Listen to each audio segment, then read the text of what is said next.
Преодолеть цифровое неравенство и обеспечить высокоскоростным интернетом труднодоступные районы республики. Эти и другие задачи озвучили сегодня на совещании лидеры цифрового развития. Нарушение правил пожарной безопасности, несвоевременное открытие лагерей и не только. Свыше 140 нарушений выявила прокуратура Якутии в ходе проверок летних детских лагерей. Грандиозное представление на манеже покажут артисты 5 стран и животные 5 континентов. В преддверии премьеры в бриллиантовом цирке республики прошла открытая репетиция программы «Слоны и тигры».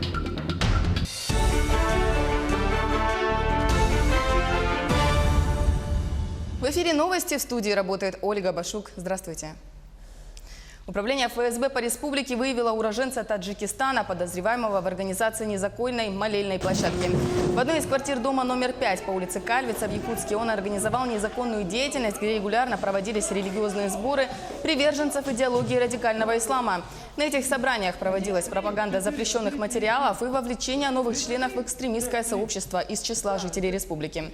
В ходе оперативных мероприятий сотрудники задержали 20 иностранцев. В отношении задержанных ведутся соответствующие процедуры. Спецкомиссия Росавиации по авиапроисшествию с Боингом 737 Шереметьево приступила к работе. Напомню, сегодня в час ночи по московскому времени рейс авиакомпании «Нордвайнд» Москва-Ереван начал вылет, однако во время разбега по взлетно-посадочной полосе внутри салона возникло задымление. Командир воздушного судна принял решение о прекращении полета. Прибывшие на место представители экстренных служб не обнаружили ни возгорания, ни задымления. Однако из 187 человек, которые находились на борту, пострадали 8, двое были госпитализированы. Спецкомиссия Росавиации приступила к расследованию обстоятельств инцидента. Тем временем замглавы Росавтодора оценил ход ремонтных работ на трассах Лена и Амур. В рамках поездки по Дальнему Востоку Евгений Туриев посетил текущие перспективные объекты реконструкции трассы Лена в Якутии. Отмечается, что до конца этого года на участке от Тынды в направлении Якутска обновят более 100 километров трассы. Из них 43 переведут в порядок в ходе капитального ремонта. А в Амурской области ведется ремонт 5 участков трассы Амур. В этом году здесь приведут в нормативное состояние 37 километров дороги. Замглавы Росавтодора обратил внимание на необходимость соблюдения требований по организации движения и ограждения мест производства работ в соответствии с утвержденными схемами. А в Нирингри на этой неделе начался капитальный ремонт улицы Карла Маркса. Работы проходят по программе развития Нирингри как моногорода. Согласно проектно-сметной документации, ремонт обойдется на сумму более 108 миллионов рублей. 90 миллионов берет на себя республиканский бюджет.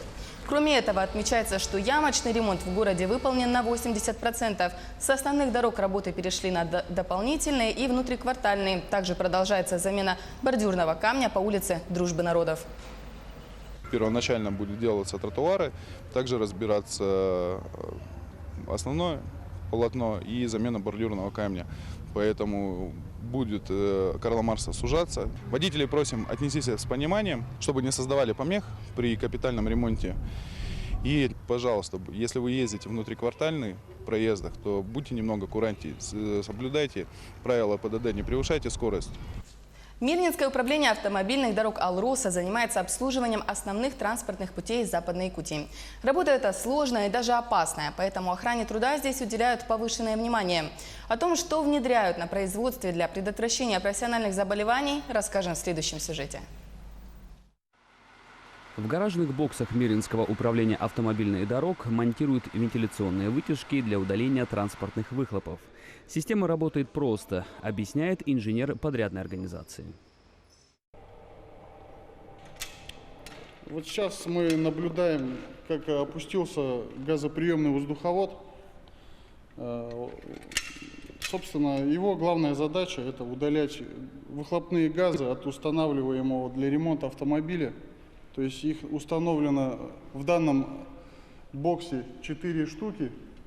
И в зависимости от положения автомобиля можно обеспечить практически в любой точке удаление выхлопных газов от работающего двигателя. То есть можно непосредственно в помещении выполнять любые работы, связанные с ремонтом, в том числе и с заведенным двигателем, без риска отравления или получения каких-то вредных веществ в организм работников. Подобные системы начали устанавливать в боксах МУАДа еще в прошлом году. Дело в том, что в 2016-м в Алроса провели спецоценку условий труда. По ее результатам многие профессии попали в класс вредных. В соответствии с законом были разработаны мероприятия по улучшению условий труда. Так, в ремонтных боксах была выявлена проблема скопления выхлопных газов. Установка новой вентиляции решила проблему. Результаты, которые, в принципе, достигли, они довольно положительные. И сейчас по результатам внеплановой спецоценки условий труда доказана эффективность данного оборудования. Другой выявленный риск был связан со сварщиками, поэтому их также начали переводить на современное оборудование, которое собирает и очищает воздух от опасных для организма аэрозолей, образующихся в процессе сварки. Мобильные комплексы, как пылесос, втягивают дым и с помощью фильтров преобразуют это в безвредную золу. Ушел риск заболевания достаточно распространенной болезнью бронхолегочной системы – это пневмокониоз. То есть сварщики, работая, значит, по своей профессии, да, там, выполняя работы с электросваркой, подключаясь к этому оборудованию, уже не испытывают вот этот риск, который они имели до этого. В 2021 году в Алроса намечена работа по новой спецоценке условий труда. К этому времени руководство МУАДа уверено, что вредные факторы, озвученные выше, будут устранены, и профзаболевания на предприятии сведутся к минимуму. Роман Муконин, Антон Каханский, телеканал «Алмазный край». Преодолеть цифровое неравенство и обеспечить высокоскоростным интернетом труднодоступные районы республики. Это приоритетные задачи, которые стоят в ближайшие годы перед федеральными и региональными властями. Среди других задач, которые были озвучены сегодня на совещании «Лидеры цифрового развития», это меры поддержки по цифровым технологиям, субсидии регионам, цифровизация транспортной отрасли, энергетики и промышленности. Слушайте, у вас замечательный регион по поводу, министр в прошлом году у вас был, он приехал в восторге, что отдаленный регион, он не думал, что здесь до такой степени продвинутые и провайдеры, и IT-компании, и пользователи.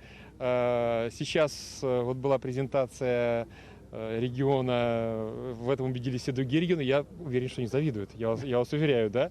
И настрой вашего главы республики, что нужно это развивать, что это основное сейчас направление развития для отдаленной республики, это просто впечатляет. Вот таким регионам хочется помогать, честное слово. Прокуратура Якутии проводит проверку летних детских лагерей. Уже выявлено свыше 140 нарушений. В большинстве случаев они связаны с нарушениями правил пожарной безопасности, несвоевременным открытием лагерей или приемом на работу лиц, ранее подвергавшихся уголовному преследованию. Кроме этого, нарушения обеспечения безопасности детей на игровых площадках выявлены в Амгинском, Среднеколымском, Ленском, Татинском и Алекминском районах и в городах Мирный и Нирингри. Отмечается, что по всем фактам нарушений в целях их устранения приняты меры прокурорского реагирования. Оранжерею-читальню построили в Республиканском доме-интернате для престарелых и инвалидов. Новое место отдыха для постояльцев возвели всего за 1 неделю за счет спонсоров. Из материалов использовали дерево и поликарбонат. Проект реализован силами молодых социальных архитекторов, дизайнеров, строителей и волонтеров. А инициатор – студентка Лондонского университета Метрополитен Майя Сивцева. Данный проект стал практической частью ее диссертационной работы. Я очень рада, что один из международных проектов магистерскую работу сегодня реализует у нас здесь, на территории Дома престарелых в городе Якутске. Именно вот такая архитектура, которая строится простыми способами, строится для того, чтобы она была удобна. Значит, это очень интересно и вообще это очень здорово, что она реализуется именно нашими студентами, жителями Якутии, которые получают образование за рубежом. Они приносят за счет этого образования сюда эти плюсы, и мы видим эти проекты. Выставка «Археологические находки. Рассказывают» открылась в столице республики. На ней представлены экспонаты Якутского музея имени Ярославского и музея Якутска. Можно увидеть уникальные артефакты археологии региона 17-19 веков. Часть выставки состоит из предметов, найденных в погребениях легендарных и исторических личностей Якутии.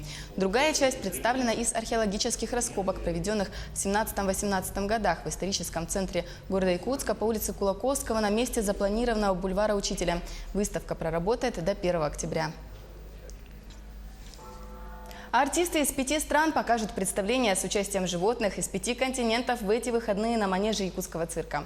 В преддверии шоу прошла открытая репетиция программы «Слоны и тигры». Кристина Якупова готова поделиться впечатлениями от увиденного.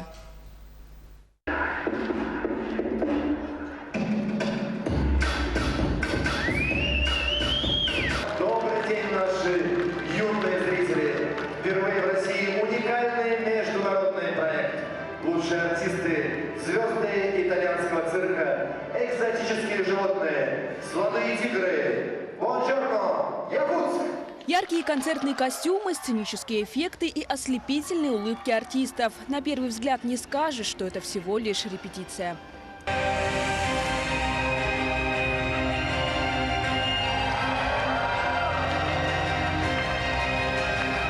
Звездные представители старейшей итальянской цирковой династии Тонии, братья Давио и Каррадо, демонстрируют мастерство дрессуры и истинный итальянский темперамент. Давио в образе римского гладиатора и в компании 5 грациозных тигриц погружает в атмосферу Древнего Рима. А дрессура и клоунада Каррадо вызывают у зрителей восторг и умиление. 3-тонные балерины-слонихи легко кружатся в вальсе и держат баланс на передних ногах. Италия очень цирковая страна, очень. Но семья Тони, она работает уже 5 поколений в цирке. Очень замечательные артисты, очень хорошие люди. Наша программа всем нравится, в этом наш секрет. На арене представлена вся экзотика. Верблюды, зебры, крокодил, страусы, бизон и многие другие животные.